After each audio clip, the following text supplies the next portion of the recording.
Olá pessoal, como vão vocês? Eu sou o professor Daniel e aqui a gente vai fazer a segunda aula desse curso do ensino médio.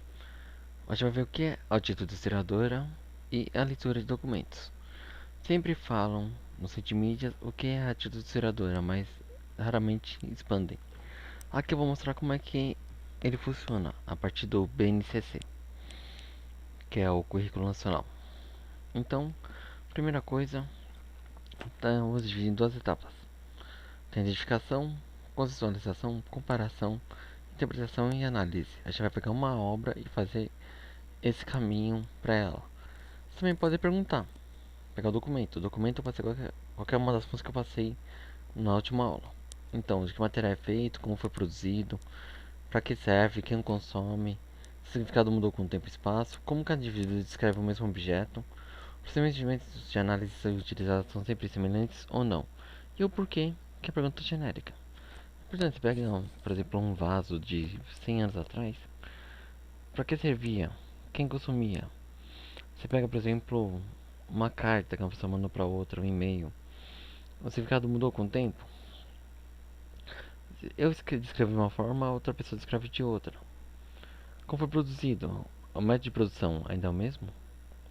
Geralmente não, né? Mas se considerar pelo menos 100 anos diferentes, já mudou bastante. A gente tem a globalização atualmente, então às vezes você pode comprar um objeto que foi feito na China, na França. Veja essa caneta que você está usando. Onde que ela foi produzida? Para que serve, quem consome? Como a caneta antigamente era igual? Aqui a gente vai ter uma resposta para isso, tá? Uma bem básica. Então a gente vai usar como objeto de estudo essa pintura. Essa pintura foi, a gente já tem a antiga Neoterentius e a esposa dele, que não tem nome, tá? Não é indicado o nome dela. À direita é uma instalação feita no Reddit, tá? Peguei no Reddit essa instalação. Notem bem as cores, a roupa, o que ele segura, a pose, então, a moda da época. Então são várias formas de mostrar uma pessoa. Aqui você pode notar que no fundo não tem praticamente nada. Aqui tem uma parte que foi perdida, tá vendo que é bem o ombro dela. Aqui embaixo dele também, ó, foi perdido. Inclusive a pessoa que fez a restauração tomou cuidado com a moldura dela. Ó. Então é uma obra que fica em Pompeia. Antes, essa pintura era atribuída a outra pessoa. É, outra, outro que era o personagem principal. Agora mudou, tá? Então foi descoberto que ele estava numa casa e não em outra. Mas vou explicar isso depois. Primeira coisa então, Pompeia século I depois de Cristo, que vai do ano 1 ao 100 depois de Cristo. Ou seja, 1900 anos atrás. Nota que está bem conservada, né? Para uma pintura quase 2000 anos. Aqui vamos identificar ela. É um fresco. Ou seja, é uma obra pictórica, ou seja, que mostra os rostos das pessoas. E feito sobre uma parede ou teto. Nesse caso, foi feito na parede. Com base de gesso ou argamassa. Significativamente a forma de um mural. Nota o tamanho dela com as duas pessoas aqui segurando, tá? Aqui é uma identificação da pintura e a moldura que foi colocada posteriormente, tá? As duas molduras. Uma para segurar o quadro e uma que foi criada para já há mais tempo antes, tá? Nota que é uma pintura meio grandinha, né? Se mantém 85 centímetros de altura por 63 de largura. Então vamos ver o que ela foi contada em Pompeia no século I depois de Cristo. O que houve nesse período? Vocês podem ver Pompeia, tá? Com o nome em latim Pompei. Ela foi destruída em 79 depois de Cristo pelo Monte Vesúvio. O Monte Vesúvio é uma montanha alta, situada na Itália, e ela expeliu fogo que cobriu praticamente toda essa região aqui, ó. O mapa da Itália, a tal da bota, né, que a gente fala.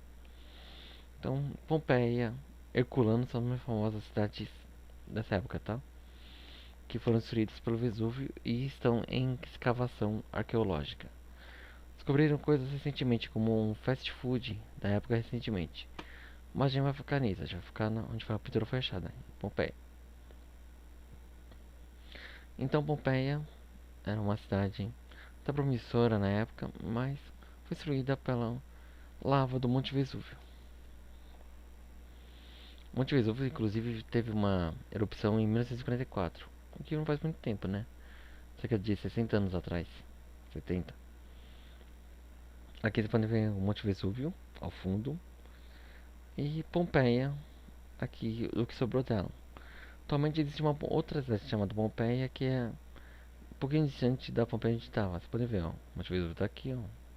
Pompeia tá aqui, então a gente tá vendo daqui pra cá praticamente, né? Ou daqui pra cá, dá pra pegar uma base de onde está a cidade. Então aqui é o que sobrou de um templo de um dos deuses romanos. E aqui, ela não está exatamente aqui, tá? A pintura foi achada em outro lugar. Você pode ver que é até perto, né? De repente o Pico de Jaraguá da sua casa. Acho que bem mais, né? Mas dá pra ter uma base. Se quiserem, notem o estilo da coluna, o portão, o piso. Eram vários materiais diferentes.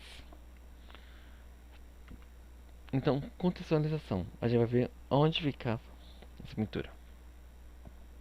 Aqui é o local de escavação. Aqui é importante o número 6. Aqui tá em francês, tá? Maison é casa, tá? A maison de Teterentius-Nil. Então foi encontrada aqui. Nota que a casa perdeu o teto já desse tempo até hoje. E aqui tem a padaria dele, do Teterentius Proculus. Ele tem algum parente, alguma coisa assim. Geralmente o nome deles estava anotado nos muros perto da entrada da casa. Então, então foi encontrado o átrio da mansão. O átrio da mansão não, o átrio da casa. Situado na número 6 da rua 2, do lote 2, do quarto sétimo, perto da rua Estabatina, aqui ó, Sabiana, aliás. Então, o fresco apresentando o Boulangerie, o padeiro, Neoterêndios e sua esposa. O fresco, a arte, né, apresenta uma parte do Museu Arqueológico de Nápoles. Então, a casa deles, nota que era maior do que as outras casas aqui, era pra ser 4 até. Mas nota que a casa aqui, geralmente, né, aqui o nome dele, Tenente Snell, tá escrito aqui no cantinho, ó. Não dá pra ver. E aqui também foi encontrado na padaria. Aqui vocês podem ver os fornos. Restaurante francês, né? Então, aqui vocês podem ver que tá em francês esse texto. Ou seja, já peguei italiano, latim e francês pra deduzir. Claro que para o trabalho que eu vou pedir pra vocês, não vai ser necessário fazer isso. Contextualizando mais ainda, a gente tem uma testemunha da época? Temos. Plínio Jovem, que era um historiador, mandou uma carta para Tácito, algumas cartas para Tácito, que era também outro historiador. Esse aqui é uma reconstrução mais do século XIX, tá? Da fisionomia deles. E que ele falava: em muitos lugares reluziam as chamas larguíssimas e os fogos altos do Monte Vesúvio, cujo fulgor e claridade se indicavam pela exposição da noite. Ou seja, já estava noite, continuava a ver aquela luz toda do vulcão expelindo lava. Eu me senti dizer, como um remédio para o medo, que ardiam fogos deixados pelos escudos campesinos e vilas abandonadas por causa da privação, ou seja, a pessoa começou a correr e abandonou a vila. Então entregou-se ao repouso e repousou seu profundíssimo sono. Isso aqui ele tá falando do tio dele que estava junto com ele na hora. Pois sua respiração, que lhe era mais grave e mais sonora por causa do tamanho do corpo, que ele era mais alto que o tio dele era mais alto que ele, era ouvida por aqueles que encontravam os roletos da porta. Ah, não, peraí. Essa parte final não. Pois sua respiração, que era mais grave e mais sonora por causa do tamanho do corpo, expeliu porque se encontrava aos olhos da porta. Ou seja, estava ficando expelido com tanta força que no fim dava para ouvir como se fosse uma inspiração. À noite, aí ó. E a noite refletava como? Já era dia em outros lugares. Lá, uma noite mais negra e densa que as outras noites. A qual zipavam muitas tochas e diversas luzes. Pareceu oportuno ir à praia, examinar perto o que o mar então permitia. Mas ele permanecia ainda devastado e adverso, ou seja, o mar estava violento também. A noite virou dia, e depois voltou a ser mais escura que eu, todas as estava fumaceirão voando. Ele viu a erupção e viu também as pessoas morrendo. Só várias pessoas, no caso, que estavam perto do Monte Vesúvio. É a única que resta até hoje, tá? A única testemunha. Inclusive estava da data errada, ela falava assim que era agosto, hoje já sabe que é outubro. Foi em outubro de 76. Agora a gente vai pegar a obra Vou pegar aqui. E comparar com outras obras da mesma época. Se era normal ser usado ou não. Nota que ela tá com uma caneta e um troço na mão. Ele tá com um pergaminho. Então, voltando aqui, ó. Aqui vão contar tanto em Herculano quanto em Pompeia. As duas aqui são de Pompeia e as duas aqui são de Herculano. Note que tem uma pessoa aqui é chamada de Safo. Safo era uma poetisa da ilha de Lesbos, na Grécia. Então ela está segurando praticamente igual que dela e uma tábua também igual a da esposa do Neo. Aqui também você pode ver o mesmo estilo de arte. Inclusive aqui é o Hércules e o Telefo, que é o Hércules é o herói, né? E o Telefo que é um auxiliar do Hércules durante o período. Aqui ele está inclusive segurando um instrumento de fauno, né? E ele é um cajado, o Hércules. E aqui duas pinturas mais simples, que também retratam rostos. Se perdeu bastante, você pode ver que não dá pra ver mais nada aqui. E aqui perdeu totalmente as cores. Então, era produzido obras iguais na época? Eram. Somente a Safo, né? A Safo era mais parecida. Só que tem um olho mais profundo, né? Do que eles. De repente pode ter sido o mesmo pintor, só que ninguém sabe quem que é até hoje. Aqui mais uma das pinturas, ó. Segurando o pergaminho. De novo, né? Mais um com o pergaminho na mão, ó. As obras geralmente não tem nome, tá? Porque se perdeu. O que é? E a mulher segurava aquela tábua. Isso aqui é uma tábua com cera. A gente usava as canetas para registrar algumas coisas. Quem registrava era letrado, ou seja, sabia ler e escrever. E aqui a caneta chamada de stylus. Quem teve no TDS, sabe? Lembra-se de uma dela com esse mesmo nome, tá? Então agora eu vou chegar. Opa, dar uma bugada aqui. Então a interpretação, a arte é bem realista, ou seja, os rostos são bem realistas. Ela segura uma caneta, um stylus, que eu falei, né? Ou seja, não é uma caneta igual a de hoje, tipo a Bic. Não, é um pedaço de madeira ornamentado que e uma placa de cera, onde podia se escrever. E segura o pergaminho. O cabelo e a barba estão bem cortados, ó. A esposa parece ser bem mais jovem que ele. Ela também possui uma pele mais clara que ele. Não tem nada no fundo, ou seja, só o que importa mesmo são os dois.